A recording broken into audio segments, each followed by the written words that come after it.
जय Malhar news चॅनलच्या सर्व प्रेक्षकांना सपना चौधरीचा नमस्कार। नंदुरबार जिल्हा मराठा क्रांती मोर्चाचे जिल्हाध्यक्ष तथा राष्ट्रवादी काँग्रेस पक्षाच्या शरद पवार गटाचे माजी युवक जिल्हाध्यक्ष नितीन जगताप यांच्यासह मराठा समाजातील समस्त कार्यकर्त्यांचा भारतीय जनता पक्षाच्या महायुतीचे उमेदवार डॉक्टर भुजैखम गावित यांना जाहीर पाठिंबा। यावेळी नितीन जगताप म्हणाले की डॉक्टर गावित एकमेव मर्द आहेत ज्यांनी मराठा समाजाच्या वेदना सरकारकडे मांडल्या आहेत। राष्ट्रवादी शरदचंद्र पवार गटाचे जिल्हाध्यक्ष नितीन जगताप, बिपिन पाटील यांनी शेकडो कार्यकर्त्यांसह भारतीय जनता पक्षात जाहीर प्रवेश करीत भारतीय जनता पार्टी व महायुतीचे उमेदवार डॉक्टर भुजैखम गावित यांना जाहीर पाठिंबा घोषित केल्यामुळे महाविकास आघाडीला धक्का बसला आहे।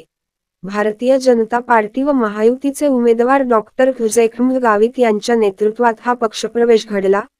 डॉक्टर गावित यांच्या हस्ते भाजपाचा भगवा स्कार्फ गळ्यात घालून या सर्व पदाधिकाऱ्यांचे स्वागत व सत्कार करण्यात आला। यावेळी जिल्हा परिषदच्या अध्यक्षा डॉक्टर सुप्रिया गावित, माजी पंचायत समितीचे सभापती प्रकाश गावित, भाजपाचे विक्रांत मोरे, भाजपा तालुकाध्यक्ष जयेश पाटील, जिल्हा परिषदेचे सदस्य शांताराम पाटील, मोहन खानवाणी, श्याम मराठे, नगरसेवक आनंदा माळी, संतोष वसेकर, पावबा मराठे, दीपक पाटील यांच्यासह शेकडो कार्यकर्ते उपस्थित होते।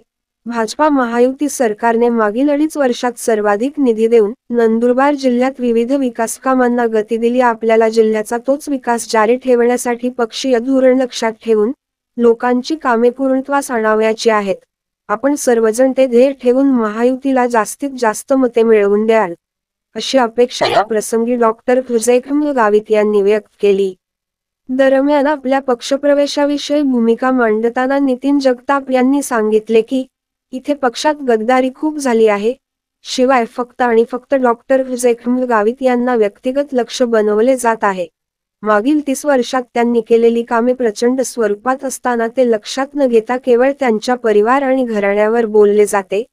ही टीका करणाऱ्या दुसऱ्या कोणा नेत्याचे एवढे काम आहे का, हे त्यांनी दाखवून द्यावे, असा आम्ही जाहीर आव्हान देतो। एकंदरीत या स्थितीमुळे आम्ही शरदचंद्र पवार गटाचे जेवढे पक्ष पदाधिकारी होतो त्यांनी 100% डॉक्टर गावित यांना पाठिंबा देण्याचा निर्णय घेतला, असे स्पष्ट करून नितीन जगताप पुढे म्हणाले की मराठा आरक्षणाचा प्रश्न गाजत असताना आणि त्यावर आम्ही आमच्या मागणीचे निवेदन काढले असताना ते स्वीकारण्याची हिंमत स्थानिक कोणत्याही नेत्याने दाखवली नाही, परंतु एकमेव डॉक्टर भुजैखम गावित हे असे मर्द आहेत की ज्यांनी आमचे नुसते निवेदन स्वीकारले नाही तर येथील समस्त मराठा समाजाची भूमिका मुंबईत राज्य सरकारकडे मांडली, पाठपुरावा घेऊन त्यावर अधिकृत उत्तर मिळवून दिले। आम्हाला मराठा समाजाला याचा आज अभिमान वाटतो। सर्व घटकांना न्याय देणारा असा तेथ खरोखरचा विकास करू शकतो, ही खात्री असल्यामुळे आम्ही सर्व त्यांना जाहीर पाठिंबा देत आहोत। सपना चौधरी, जय मल्हार, नंदुरबार। आज दिनांक 13 रोजी आम्ही शरदचंद्रजी पवार साहेबांच्या गटाचे जेवढे पण पक्ष अधिकारी होतो त्यांनी 100% गावित साहेबांना पाठिंबा देण्याचे ठरवलं आहे। त्याचं कारण पण तेवढंच आहे की इथं पक्ष गद्दारी खूप झालेली आहे आणि फक्त गावित साहेबांना टार्गेट करणं आणि गावित साहेब हे पक्ष पण घरात चालवतात एवढंच हा विषय चालतो, एवढंच सांगितलं जातं। आणि आत्तापर्यंत गावित साहेबांचं कार्य जेवढं झालेलं आहे तेवढं जर कधी 95 पासून जर कधी कोणी कागदावर लिहून दिलं की तालुक्यात असो की जिल्ह्यात असो, जर कधी कोणी लिहून दिलं की आम्ही काम केलेलं आहे तर निश्चितच आम्ही त्यांना गावित साहेबांसोबत सगळेजण पाठिंबा देऊ, एवढं तुम्हाला आव्हान करतो। आणि आज आम्ही इथं गावित साहेबांसोबत मराठा समाजाला पण विनंती करतो की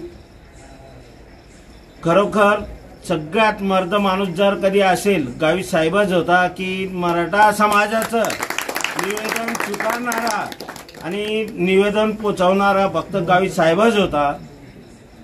आणि छत्रपती शिवाजी गावित साहेब मला किती ओळखतात ते मला माहिती नाही, पण गावित साहेबांना आम्ही नाट्य मंदिरला आम्ही निवेदन दिलं आणि गावित साहेबांनी ते आमचं निवेदन पोचवलं. ते माझ्या नावाने होतं आणि मला मंत्रालयातून लेटरही आलं की गावित साहेबांनी आपलं लेटर पोचवलं आहे आणि ते स्वीकारले गेलं आणि तुम्हाला आरक्षणाच्या बाबतीत जो निर्णय कोर्टात ठरवेल तोच आपण निर्णय तुम्हाला देऊ. आणि गावित साहेबांनी पाठपुरावा केला, त्यात कुठलाही दुमत नाही. आत्तापर्यंत कोणीही आमचं निवेदन स्वीकारलं नाही. गावित साहेबाचे एकच माणूस होता की त्यांनी निवेदन घेतलं आणि आमच्या भावना जाणून घेतल्या. कुठलेही ओबीसी बांधव असो, कुठलेही कोणी असो, त्यांना विनंती करतो की गावित साहेबच आपले पालनहर्ता आहेत आणि जिल्ह्याचे शिल्पकार आहेत, एवढंच सांगतो.